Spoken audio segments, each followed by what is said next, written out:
बिस्मिल्लाहिर्रहमानिर्रहीम। दोस्तों, मैं हूं सैयद वकार हुसैन जैदी। पंजाब रंग की जानिब से मेरी कोशिश है कि मैं घोड़ों के हवाले से कुछ मालूमात आप लोगों तक पहुंचा सकूं। इस हवाले से मैंने कुछ इंटरव्यूज़ भी किए थे। आज मैंने हार्स स्पेशलिस्ट डॉक्टर राय सुहेल अशरफ खरल को तकलीफ़ दी है। कुछ सवाल उनसे करना चाहूँगा, कुछ मालूमात उनसे शेयर करने का इरादा है।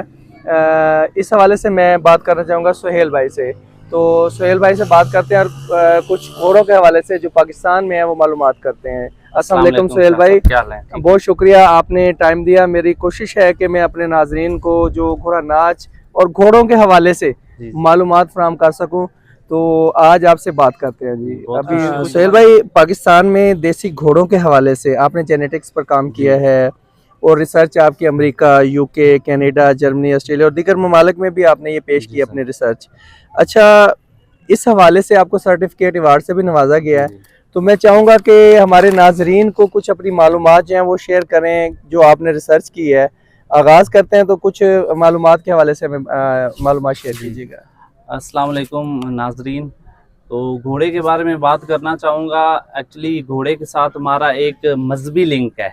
हम घोड़े को किसी भी अंदाज से इग्नोर नहीं कर सकते, क्योंकि रसूल अकरम सल्लल्लाहु अलैहि वसल्लम उनका ये पसंदीदा जानवर है। और फरमाया गया कि घोड़े की पेशानी में क़यामत तक के लिए खैर व आफ़ियत रख दी गई है। और फिर ये भी फरमाया गया कि घोड़े के सुमों के साथ लगने वाली मट्टी की कसम। तो वी कैन अंडरस्टैंड कि इसकी कितनी इम्पोर्टेंस है। तो उसके लिए, और फिर हमारा एक खरल फैमिली से मैं बिलोंग करता हूँ, तो राय अहमद ख़ान खरल, उनसे भी एक इंस्पिरेशन है हमारी। तो फिर हमने इस फील्ड को सिलेक्ट किया।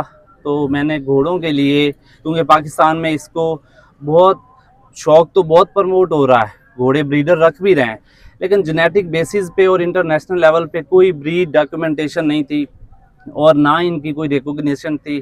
तो इसके लिए हमने बेसिक, हमारा मकसद यही था कि पाकिस्तान के जो इतनी ज़्यादा शौकीन काम कर रहे हैं घोड़े की ब्रीड्स पे, तो उसको इंटरनेशनली डॉक्यूमेंट किया जाए। उस बेस पे हमने, ये हमारा मकसद ये था। एंड फिर मैं आपको थोड़ी सी रिसर्च की डिटेल बता देता हूँ। हमने पाकिस्तान के जितने भी देसी घोड़े थे जो लोग क्लेम कर रहे हैं देसी नस्लें, उनके ब्लड सैंपल किए पाकिस्तान के डिफरेंट, पंजाब के डिफरेंट लोकेशन से जहाँ पे उनका होम ट्रैक बनता है, मीन जहाँ के वो आबाई उनका वतन बनता है, वहाँ से हमने सैम्पलिंग की। फिर पूरे पंजाब, इवन पाकिस्तान के डिफरेंट एरिया से और पंजाब बलूचिस्तान से, रकनी से, वहाँ से हमने सैंपल किए। फिर हमने उनके ब्लड्स लेके फिर ब्लड से DNA एक्सट्रैक्शन की। ये जेनेटिक स्टडी का एक हमारा रिसर्च का काम था। DNA सैंपल लेके और फिर उनके PCR लगते हैं, हमने PCR किए। और फिर बेसिक हमारे 3 मकसद थे। सबसे पहला कि उनकी जेनेटिक डाइवर्सिटी पे काम किया जाए, ठीक है। एंड उसके बाद हमने उनकी फाइलोजेनेटिक ट्री बनाया जाता है, जिसको हम पंजाबी में शजरा नस्ब कहते हैं, और पॉपुलेशन स्ट्रक्चर। ये हमारा मेन मकसद था और इसके लिए हमने सारे हॉर्सेस की सैम्पलिंग की। तो नाजरीन, हमें बहुत ज़्यादा इंटरेस्टिंग रिजल्ट मिले। जितने भी हॉर्सेस थे उनका हमने blood sample, PCR sample run किए। और पाकिस्तान की हिस्ट्री में first time 17 micro satellite marker, ये जेनेटिक किट होती है, उसकी बेस पे हमने किया। ये वो किट लगा के हमने जेनेटिकली जितना भी हमारा सैंपल था उसकी जीनोटाइपिंग की। तो उसके बाद हमें बहुत सारे इंटरेस्टिंग रिजल्ट मिले। और मैं आपको ये भी बता दूं कि जो पाकिस्तान के मोस्टली घोड़े हैं, उनकी हिस्ट्री और तारीख मैं आपको इस साथ शेयर कर देता हूं, क्योंकि पाकिस्तान एक सब कॉन्टिनेंट बिफोर द पाकिस्तान। तो यहाँ पे माइग्रेंट्स आए, सूफ़ी आए, सेंट्स आए, ईरान, इराक, हिजाज, यहाँ से लोग आए। आप जिस तरह मोहम्मद बिन कासिम है, ज़हीरुद्दीन बाबर, तो ये लोग वहाँ से अपने एलीट ब्लडेड, जिनकी प्योर ब्लड लाइन्स लेके आए, स्पेशली अरेबिक के। उसके बाद ड्यूरिंग द ब्रिटिश रिजीम वो अपने थारोब्रेड भी यहाँ पे लाए, यहाँ का जो लोकल हमारा स्टॉक था उसको इम्प्रूव करने के लिए। और फिर उसके बाद 16 सेंचुरी में मुग़ल अकबर जो एम्पर था, उसने 500 अरब स्टैलियन यहाँ पे मंगवाए, उसकी यहाँ पे जो लोकल स्टॉक था उसको क्रॉस कराया कि ये जो हमारे पाकिस्तान के लोकल यहाँ के देसी घोड़े थे उनको इम्प्रूव किया जाए, ठीक है।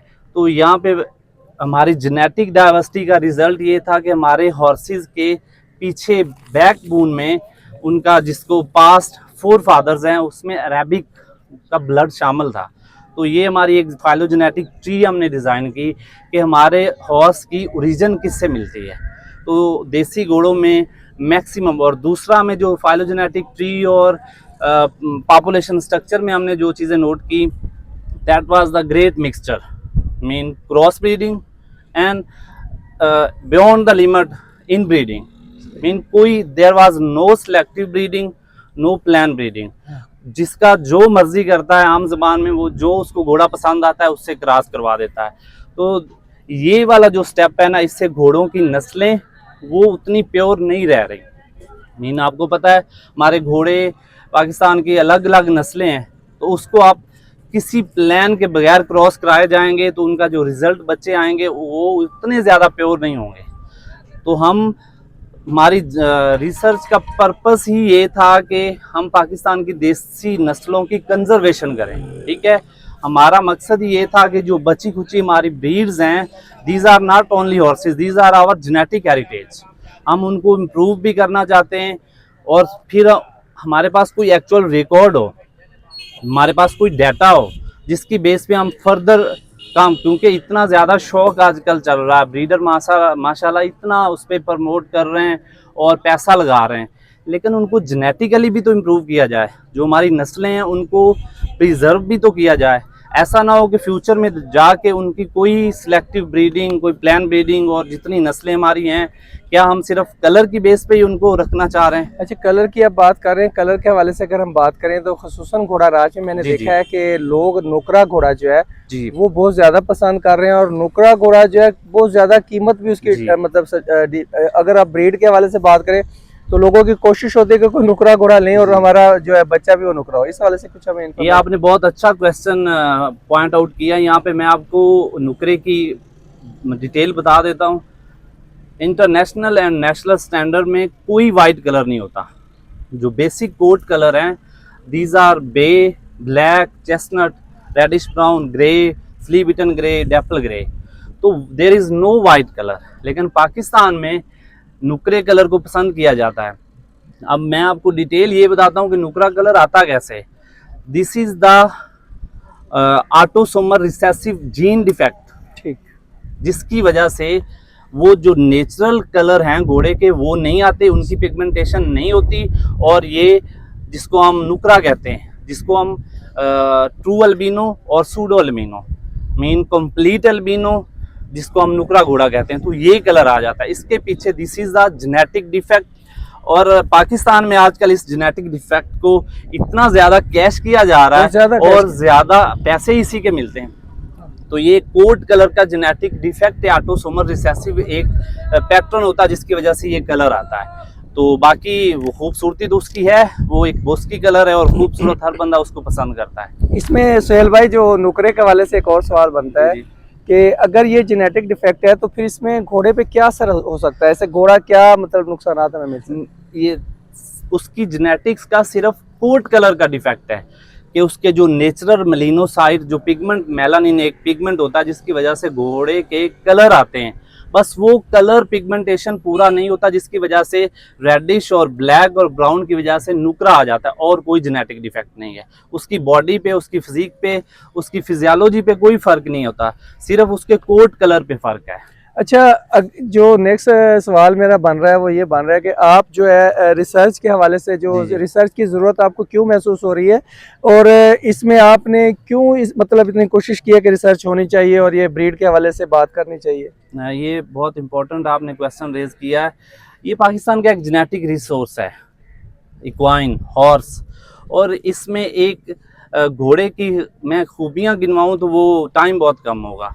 तो इस और पाकिस्तान को उसको यहाँ पे हमेशा से घोड़े पे इतना पैसा लगाया जा रहा है और हमारे पास इतनी अच्छी अच्छी नस्लें हैं, लेकिन उनको इंटरनेशनल स्टैंडर्ड पे उनकी देयर वाज नो डॉक्यूमेंटेशन और रिकॉग्निशन इंटरनेशनली। बिल्कुल ऐसा ही है। उस वजह से हमने कहा कि हम कुछ जेनेटिकली काम करें जिसको हम सैंपल करके डीएनए पे रिसर्च करके हम इंटरनेशनल लेवल पे इसको एटलीस्ट छपवा दें कि हमारे पाकिस्तान में ये ब्रीड्स हैं।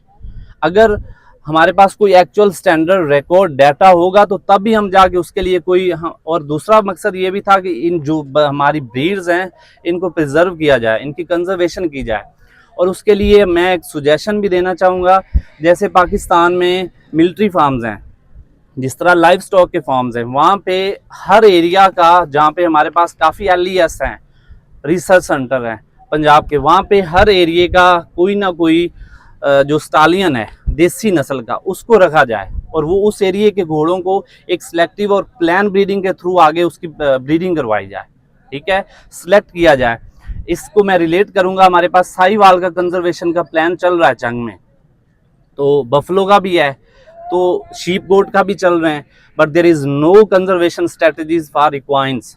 तो उसके लिए हमें कोई रिसर्च, कोई डाटा चाहिए था कि इस सारे प्रोसेस को इनिशिएट किया जाए। तो that's why I have to design this kind of research, और मैंने उसके लिए काम किया और ऑलमोस्ट मुझे 2 साल लगे हैं। 2 साल के टाइम बिल्कुल पीरियड में मुश्किल मैंने ये मरहला काम है किया। आपको जी। बहुत ज्यादा, अभी तो और भी टाइम मेरा जी, ख्याल है बहुत सारा इंशाल्लाह। लगने वाला है। मैं मंडी गया, अमीपुर में लगती है घोड़ों के हवाले से, तो मैंने वहाँ पे कुछ 7-8 घोड़े जो हैं उनको देखा, तो उसके मालिक से पूछा कि यार ये किसका घोड़ा है, किसका बच्चा है घोड़े का। हमारे यहाँ आमतौर पे ये बताया जाता है कि फलां घोड़े का बच्चा है, जी, तो उसने जिस 7 बंदों ने यही कहा जी जुल्ले सियाल वाले घोड़े का जी। बच्चा है जो झांग वाला है। तो ये क्या मतलब जुल्ले सियाल वाला क्या इशू है? वो 7 घोड़े थे, वो 7 के साथ उन्होंने जुल्ले सियाल बना दिया है। तो मैं उसके बारे में आपको ये बता देता हूँ, क्योंकि ये एक जेनेटिक हेरिटेज लोग समझते हैं कि हमारा ब्लड हमारा हेरिटेज, और होना भी चाहिए, और उनको इस अपने ब्लड पे फ़ख्र भी होना चाहिए। तो इतने घोड़े वो उसकी पेरेंट एज में तो होंगे, उनके ग्रैंड पेरेंट में तो होगा। जब आप पेडिग्री ट्री बनाएंगे तो जुल्ले सियाल है या और भी बहुत सारे जिस तरह बराल ब्लड लाइन है, तो वो लोग क्लेम करते हैं, तो उसके पीछे उनका घोड़े का ब्लड लाजमी होगा। लेकिन 100% हम कहें कि ये बच्चा उसी की परफॉर्मेंस होगा, हाँ, उसी घोड़े का होगा, तो that's need genetic DNA clarification, ठीक है। तो इसके बारे में मैं आपको यही बता सकता हूँ। नहीं आमतौर पे जो हमारे यहाँ सबसे ज्यादा प्रॉब्लम आ रहा है वो ये आता है कि लोग बेचने के लिए भी तो मेरा ख्याल क्लेम हाँ, करते हैं। ये एक क्योंकि आप वो रिसर्च जो कर रहे हैं ना, ये आपकी बहुत जबरदस्त एफर्ट है, जी। क्योंकि आमतौर पे लोग जो फेमस जैसे जुल्ले सियाल वाला जी। घोड़ा है जी, अब वो उसको कर रहे होते हैं कि इसको कैश किया जाए। जी, मैं वही आपको बता रहा हूँ कि हम इस जो मेरी रिसर्च है, इसमें 2 चीज़ें बहुत क्लियर हो सकती हैं। अगर कोई बंदा क्लेम कर रहा है कि ये ब्रीडर के लिए बहुत अच्छा पॉइंट है, वो हमारे पास सैंपल लेके आए, हम उनको क्लियर करके देंगे कि इसकी माँ ये है और बाप ये है, मीन जुल्ले सियाल का है, और इसकी मदर मेयर ये है। तो अगर उन दोनों के ब्लड होंगे तो हमारे पास 100% क्लैरिफिकेशन आ जाएगी।